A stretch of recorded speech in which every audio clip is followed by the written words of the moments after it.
Along with our teachers, there are other quiet heroes in our communities, our brave men and women in law enforcement who see the effects of our policy decisions on the front lines each day.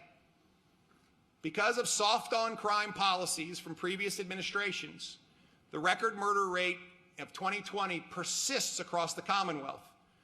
Virtually every law enforcement agency has 20% or greater staffing vacancies, and the heartbreaking news flow continues every day.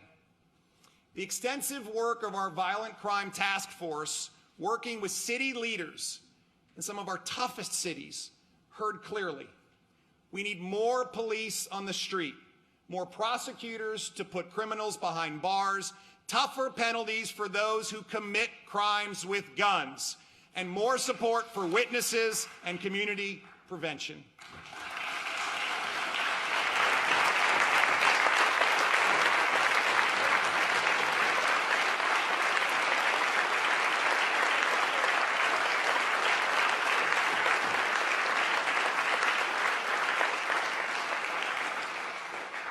Operation Bold Blue Line focuses precisely on those areas, especially more police on the street, more of the quiet heroes who put on a bulletproof vest every day to go to work.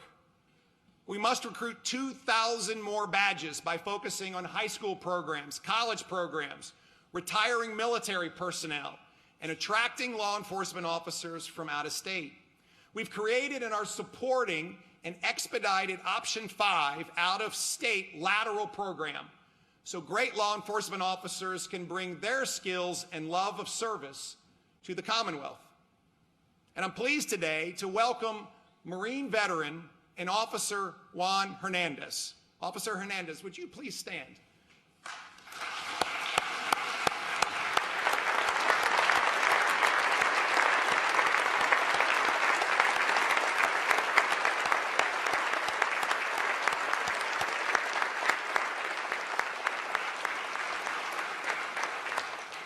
Officer Hernandez recently joined the Winchester Police Department from California. He took advantage of the Option 5 Training Academy, leaving California with his wife Vanessa and 2 children, Joseph and Melina. Thank you for choosing to make the Commonwealth your home, and thank you for bringing your service heart to all Virginians.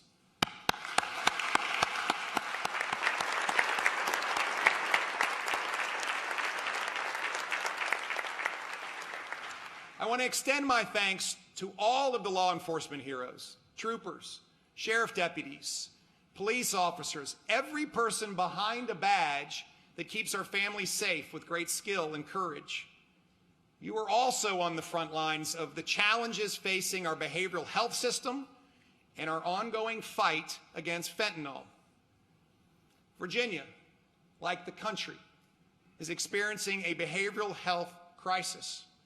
And our behavioral health system is overwhelmed, grappling with a level of mental health and substance use issues never seen before, all too often resulting in violence, suicide, and murder. Last month, I stood at Henrico Doctors Hospital to announce a 3-year plan to fundamentally transform our behavioral health system. The Right Help Right Now plan is comprehensive. And I ask this General Assembly to fully fund the $230 million bold first step of this plan.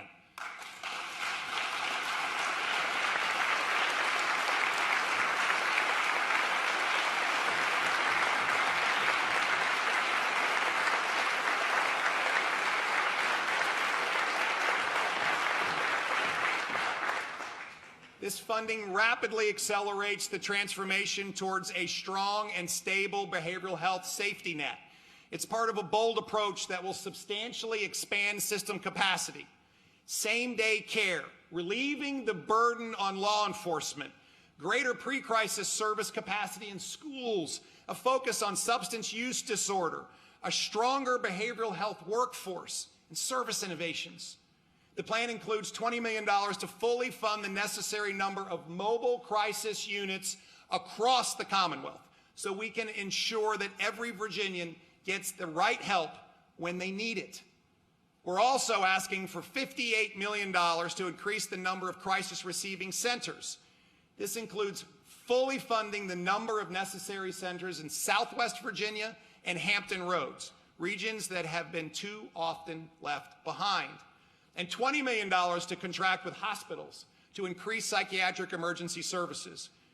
And of course, to support this expanded capacity, we need to make our behavioral health workforce a priority.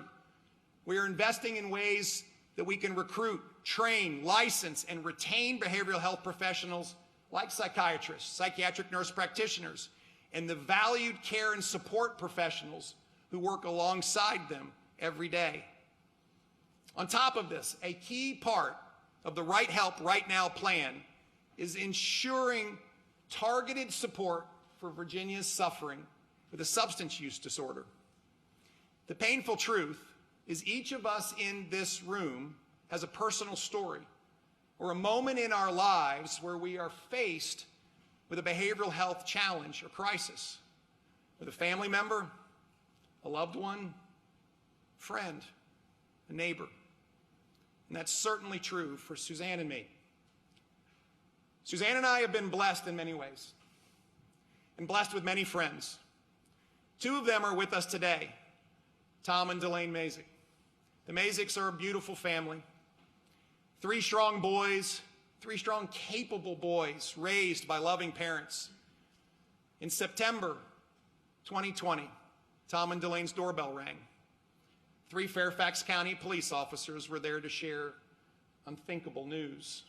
Their son, Grayson, was dead. Grayson was in his senior year of college, battling pneumonia from his dorm room. He took a pill to help him go to sleep. Grayson never woke up. The toxicology report was tragic: fentanyl poisoning. Since Grayson's death, his parents have dedicated their life to spreading hope. H-O-P-E, an acronym of action to encourage families and communities to have conversations, observe their children, prosecute dealers, and end the stigma around opioid abuse.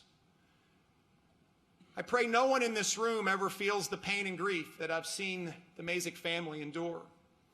But too many experience the same pain every day. Tom and Delane represent so many parents who have suffered powerful grief of losing a child. To all of my colleagues here, I'd ask you to please stand and show your support for the Mazik's incredible commitment to hope.